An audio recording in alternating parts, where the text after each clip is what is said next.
Now we move on to last in, first out, LIFO. When using LIFO, we assign the more recent cost to the units sold, and this leaves the older cost to be used to value the ending inventory. For the August 14 sale of 20 units, the company first assigns the cost of the 15 most recent inventory items purchased on August 3rd at $106 each. Now we need 5 more units, so we move up to the beginning inventory on August 1st and include the cost of 5 units from this purchase at $91 each. So the total cost of goods sold for August 14 sale will be $2,045. And after this sale, there are 5 units remaining in the ending inventory at a cost of $91 each. For the August 31st sale of 23 units, the company first takes the cost of the 10 units from the most recent purchase on August 28th at $119 each. Then we move up to the next more recent purchase on August 17th and take the cost of 13 units at $115 each. So the total cost of goods sold for August 31st sale will be $2,685. And after this sale, there are still 12 units remaining in the inventory. Those are 5 units at $91 each and 7 units at $115 each. And here are the journal entries to record the purchases and sales. And the numbers in red were determined using LIFO. Now we move on to the final method, weighted average. So when we use this method, we assign the average cost of the goods available for sale to the cost of goods sold. The average cost is determined by dividing the cost of goods available for sale by the number of units on hand. So first, we need to compute the weighted average cost of the items in inventory, right? So we do this by dividing the cost of goods available for sale, 2,500, by the total number of units in the inventory. Okay, these are 25 units. So the average cost per unit here is $100. So the cost of goods sold for the August 14 sale will be therefore $2,000. Okay, and it is 20 units times the $100 average cost per unit. So after this sale, there are still 5 units remaining in the ending inventory and also at an average cost of $100 each. The purchases on August 17 and August 28th will result in a new weighted average cost used to determine the cost of goods sold for the August 31st sale. So to compute the new weighted average cost, the company will divide the cost of goods available for sale on August 31st, that is 3,990, by the total number of units in the inventory, okay, that is 35. And the weighted average cost per unit will be $114 per unit. Therefore, the cost of goods sold for August 31st sale will be $2,622, and that is 23 units times the 114 weighted average cost per unit. And after this sale, there are still 12 units remaining in the ending inventory, and also at an average cost of $114 per unit.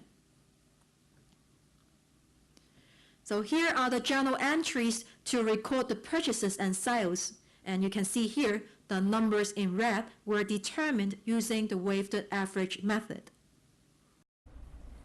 So we have already discussed all the 4 methods. Okay, now we can take a look on this slide, okay, which presents a comparison of the impact on the income statement by using different inventory costing methods. So everything is the same in each example, except the amount of cost of goods sold and its flow-through effects on the income before tax, income tax expense, and the final net income figure. So as you already understand, okay, specific identification method will provide the most accurate cost of goods sold amount. However, Okay, this method is very costly to use, right? So in periods of inflation, okay, in periods of rising prices, okay, among the other three methods, first in, first out will provide the lowest cost of goods sold because it uses the oldest purchases with lower costs, okay, in the sales. And last in, first out will provide the highest cost of goods sold because it uses the most recent purchases with higher costs in the sales. And weighted average will provide a cost of goods sold amount that falls between first in, first out and last in, first out. And as you can see here, the impact on net income is that first in, first out results in the highest net income. Last in, first out results in the lowest net income. And weighted average will result in net income that falls in the middle of these two methods.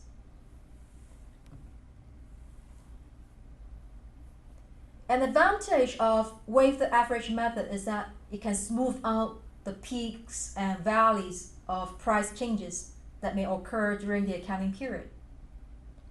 First in, first out does a great job in valuing ending inventory, okay, which approximates the current replacement cost. Okay, this is because first in, first out will use the most recent cost to value the ending inventory. So therefore, on the balance sheet, it shows more current market value of the ending inventory amount. On the other hand, last in, first out does a great job of matching current costs in the cost of goods sold with the current revenues on the income statement. So this is because last in, first out will use the more recent cost to determine the cost of goods sold. Okay? So that's why last in, first out will have a better matching of cost of goods sold with revenues on the income statement. So now you understand that different methods will result in different amounts of net income, right? So this will create incentives for managers to adopt different methods in different situations.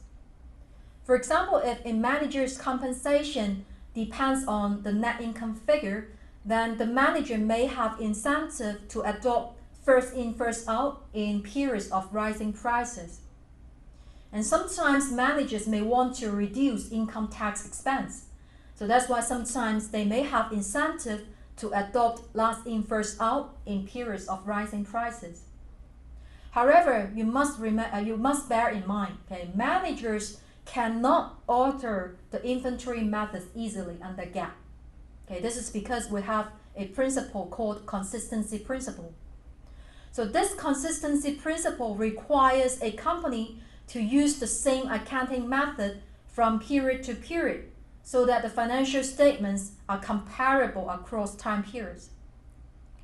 So companies can change accounting methods only occasionally if they can provide good reasons.